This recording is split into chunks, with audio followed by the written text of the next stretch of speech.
പറഞ്ഞതാണ്. ബഹുമാനപ്പെട്ട മാലിക് ഇമാം എഴുതി വെക്കുന്നു, ആ മയ്യത്ത് ഇങ്ങനെ കയ്യത്ത് കട്ടിൽ കൊണ്ടുവയ്ക്കപ്പെട്ട് സ്വഹാബത്ത് ഉൾക്കൊള്ളുന്ന ആളുകൾ നിസ്കരിച്ചു കൊണ്ടിരിക്കുന്ന സമയത്ത് മയ്യത്തിന്റെ കഴുത്തിന്റെ ഭാഗത്ത് അനക്കമുണ്ടെന്ന് സ്വഹാബികൾപ്പെട്ട ചിലർക്ക് തോന്നി.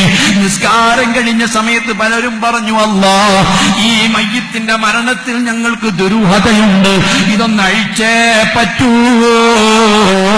മയ്യത്തിന്റെ കഫംപട അഴിച്ച് പരിശോധിക്കണമെന്ന് നിർബന്ധിക്കുകയാ. നേരത്തെ ഇങ്ങനത്തെ ഒരു സംഭവമില്ലാത്തതാ. മഹാന്മാരായ സ്വഹാബത്തിന്റെ സാന്നിധ്യത്തിൽ വെച്ച് തലക്കുമീതെ കെട്ടിയ കെട്ടടിച്ചിട്ട് ഓരോ തുണിയും നീക്കിയപ്പോ സുബ്ഹാനല്ലാഹ്, മുഖം മുഴുവനും പഞ്ഞി കൊണ്ട് പൊതിഞ്ഞിരിക്കുകയോ. കണ്ണിൽ പഞ്ഞി, മൂക്കിൽ പഞ്ഞി വെക്കുമല്ലോ, വായിൽ പഞ്ഞി വെക്കുമല്ലോ, ിന്റെ അവയവങ്ങൾ മുഴുവനും പഞ്ഞി വെക്കുമല്ലോ. ഈ പഞ്ഞിക്കെട്ട് മുഴുവനും നീക്കിയിട്ട് തുണി നീക്കിയപ്പോ സുബ്ഹാനല്ലാഹ്, ശക്തമായിരിക്കുന്ന ഒരു മൂർഖൻ പാമ്പ്, ഒരു പാമ്പ് ഈ മയ്യത്തിന്റെ കഴുത്തിൽ വരിഞ്ഞു മുറുക്കിയിട്ടുണ്ട്. അത് പത്തി വിടർത്തിയിട്ട് ഇതിന്റെ കവിളിൽ വെച്ചിട്ടുണ്ട്. ഇടക്കിടക്ക് പത്തി വിടർത്തിയിട്ട് നെറ്റിയിൽ ഇങ്ങനെ കൊത്തുന്നുണ്ട്. സ്വഹാബത്തിന് അത്ഭുതപ്പെട്ടു, ഇതെന്തു കഥയാ, ഞങ്ങൾ മയ്യത്ത് കുളിപ്പിച്ച സമയത്ത് കണ്ടിട്ടില്ല, കഫൻ ചെയ്ത സമയത്തും കണ്ടിട്ടില്ല, എപ്പോഴാണ് പാമ്പകത്ത് കയറിയതെന്നറിയില്ല. മഹാന്മാരായ സ്വഹാബത്ത് അബൂ സഅലബത്തുൽ ഖുശനി തങ്ങളെ പോലുള്ള സ്വഹാബികളൊക്കെ ഹദീസ് എടുത്ത് ഉദ്ധരിക്കുകയാണ്. ഹബീബ് മുത്ത് റസൂല് പറഞ്ഞിട്ടുണ്ട്, വീടിലോ പരിസരങ്ങളിലൊക്കെ പാമ്പ് കണ്ടാ പെട്ടെന്ന് നിങ്ങൾ കൊന്നുകളയരുത്. 1, 2, 3 തവണ അതിന് പാട്ടിന് പോകാൻ വേണ്ടി നിങ്ങൾ പറയണം.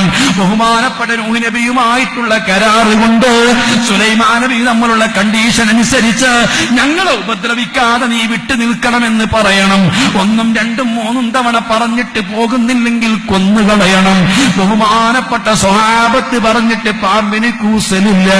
ആയിരക്കണക്കിന് സ്വഹാബത്തിന്റെ സാന്നിധ്യത്തിൽ വെച്ച് ഈ മയ്യത്തിന്റെ കഴുത്ത് മുറുക്കുകയാ, നെറ്റിയിൽ കൊത്തുകയാ. ഈന്തപ്പന മട്ടൽ കൊണ്ടുവന്ന് സ്വഹാബത്ത് തല്ലിക്കൊല്ലാൻ ഒരുങ്ങുകയാണ്. ബഹുമാനപ്പെട്ട സ്വഹാബത്ത് തല്ലാനൊരുങ്ങുമ്പോ ഈ സർപ്പമങ്ങ് പത്തി വിടർത്തി എഴുന്നേറ്റ് നിൽക്കുകയാണ്. സ്വഹാബത്തിന് അത്ഭുതമില്ല. മുത്തുനബി സല്ലല്ലാഹു അലൈഹി വസല്ലമ തങ്ങളിൽ നിന്ന് 30,000 അത്ഭുതങ്ങൾ കണ്ട സ്വഹാബികളാ. ചരക്കല്ലുകൾ തസ്ബീഹ് ചൊല്ലുന്നത് കേട്ട സ്വഹാബികളാ. ഈന്തപ്പന നടക്കുന്നത് കണ്ട സ്വഹാബികളാ. അല്ലാഹ്, മാൻപേട പൊട്ടിക്കരഞ്ഞ് സങ്കടം പറയുന്നത് കേട്ട സ്വഹാബികളോ, ഒട്ടകത്തിന്റെ പ്രഭാഷണം കേട്ട സ്വഹാബികളോ, ഈന്തപ്പന മുട്ടി വിങ്ങിപ്പൊട്ടി കരഞ്ഞിട്ട് സങ്കടം പറഞ്ഞത് കേട്ട സ്വഹാബികളോ, അവർക്ക് അത്ഭുതമല്ല. ആഖിർ സമാനിലെ മക്കളെ, കെട്ടുകഥകളല്ല, വാറോലകളല്ല.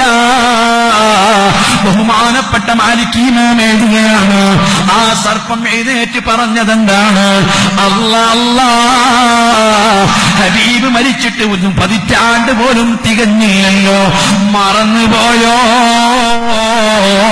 ഇമാം ബുഖാരി തന്റെ സഹീഹുൽ ബുഖാരിയിൽ റിപ്പോർട്ട് ചെയ്തിട്ടുള്ള ഹദീസുകളിലെ ഒരു മനുഷ്യൻ ജീവിതകാലത്ത് ചെയ്യുന്ന സൽക്കർമ്മങ്ങള്, അവന്റെ നിസ്കാരങ്ങള്, നോമ്പുകള്, ദാനധർമ്മങ്ങള്, ഒരു സുന്ദരനായ മനുഷ്യനായിട്ട് തന്റെ ഖബറിൽ ഹാജരാക്കപ്പെടുമെന്ന് ഹബീബ് പഠിപ്പിച്ചില്ലേ? അതേപോലെ തന്നെ ഒരാൾ ചെയ്യുന്ന ദുഷ്കർമ്മങ്ങള്, താൻ ചെയ്യുന്ന തിന്മകള്, ഹറാമുകള്, കുറ്റകൃത്യങ്ങള്, ക്ഷുദ്രജീവികളായി തന്റെ ഖബറിലുണ്ടാകുമെന്ന് ഹബീബ് പഠിപ്പിച്ചതാ. ഇവനെ വിട്ട് പിരിയാൻ കഴിയൂല, പുറത്തുനിന്ന് വന്നതല്ല, ഇറങ്ങുകയില്ല. പ്രവർത്തനങ്ങളോ, കുറ്റകൃത്യങ്ങളോ, ചെയ്ത തിന്മകളോ പിരിയാൻ പറ്റൂല. ആ വേണമെങ്കിൽ സ്വഹാബ മയ്യത്ത് കഫൻ ചെയ്തിട്ട് മറവ് ചെയ്തോ. സമാനിലെ മക്കളെ സർപ്പം പറയുന്നു മുത്തു മുഹമ്മദുർ റസൂലുള്ളാഹ് അവിടുന്ന് പഠിപ്പിച്ചിട്ടില്ലേ 99 സർപ്പങ്ങളുണ്ടാകുമെന്ന് സുല്ലത്ത ഫീ ഖബരി 99 തന്നീന 99 സർപ്പങ്ങളാ അതിലൊന്നാണ് ഞാനെന്ന് കരുതിക്കൂടെ 3 വിഭാഗം ആളുകളെ ഖബറിൽ കൂടെ കിടക്കാൻ അവരെ കഴുത്ത് പിടിച്ചു മെരുക്കാൻ നെറ്റിയിൽ കൊത്താൻ ഞാനുണ്ടാകുന്നതാ അള്ളാഹുവിന്റെ പള്ളികളിൽ നിന്ന് നിസ്കരിക്കാൻ വേണ്ടി വിളിക്കപ്പെടുന്നത് ഈ ക്രിസ്ത്യാനികളെയല്ല ജൂതന്മാരെയല്ല ഇതര മതത്തിൽപ്പെട്ടവരെയല്ല ഹബീബായ മുത്തു മുഹമ്മദുർ റസൂലുള്ളാഹി മദീനത്തിൽ ഇസ്ലാമിക ഭരണം നടത്തുന്ന കാലത്ത് അവിടെ ജൂതന്മാരുണ്ട് അവിടെ ക്രിസ്ത്യാനികളുണ്ട് പല മതത്തിൽപ്പെട്ടവരുണ്ട് അഗ്നി ആരാധകരുണ്ട് മുസ്ലിമീങ്ങൾ മാത്രമേ ഇവിടെ ജീവിക്കാവൂ എന്ന് ഇസ്ലാം മതത്തിലില്ല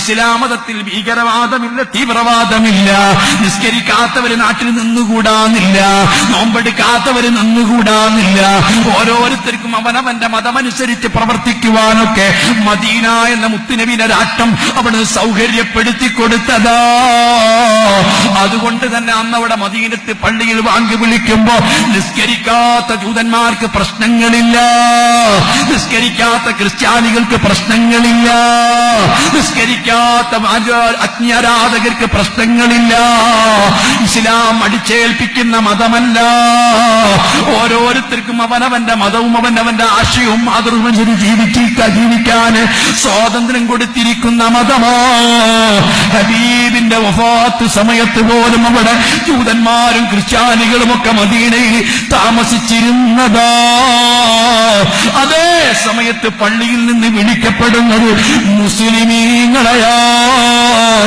ആ വിളിക്ക് ഉത്തരം ചെയ്ത് പള്ളിയിൽ വരാത്ത മുസ്ലിമിന്റെ കഴുത്ത് പിടിച്ചു ഞെരുക്കാൻ അവന്റെ നെറ്റിയിൽ കൊത്താൻ സൃഷ്ടിച്ച റബ്ബിന് അവന്റെ അനുഗ്രഹങ്ങൾ മുഴുവനും ആസ്വദിച്ച് ജീവിക്കുമ്പോ നന്ദി ചെയ്യാത്ത മുസ്ലിമിന്റെ കബറിൽ കൂടെ കിടക്കാൻ ഞാനുണ്ട് സഹാബാ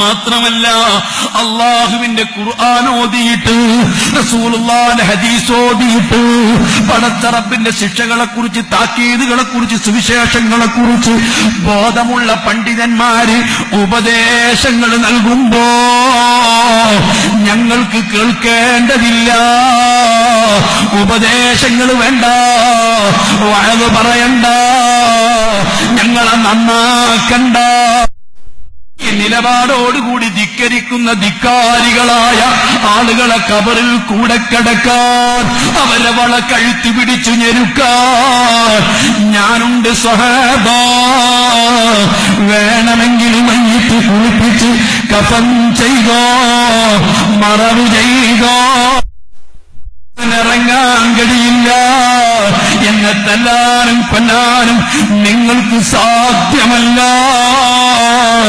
ആയിരക്കണക്കിന് സ്വഹാബത്തിന്റെ സാന്നിധ്യത്തിൽ ആ മയ്യിത്ത് സർപ്പത്തോടുകൂടി കഫൻ ചെയ്ത് മറവ് ചെയ്തു അല്ലാഹു സുബ്ഹാനഹു വ തആല ഒരു ഉമ്മത്തിനെ പാടെ അവഗണിക്കാതിരിക്കുമ്പോ ഒരു ഉമ്മത്തിനെ പരിഗണിക്കുമ്പോ ഒരു ഗ്രാമത്തിലെ ജനങ്ങളെ പരിഗണിക്കുമ്പോ അവർക്ക് റഹ്മത്ത് ചെയ്യുമ്പോ അവരോട് പടച്ച റബ്ബ് കരുണ ചെയ്യുമ്പോൾ ഇത്തരം അനുഭവങ്ങളും യാഥാർത്ഥ്യങ്ങളുമൊക്കെ കാണിച്ചു കൊടുക്കുന്നതാ വലനുദീഖന്നഹും മിനൽ അദാബിൽ അദ്നാ ദൂനൽ അദാബിൽ അക്ബരി ലഅല്ലഹും യർജിഊൻ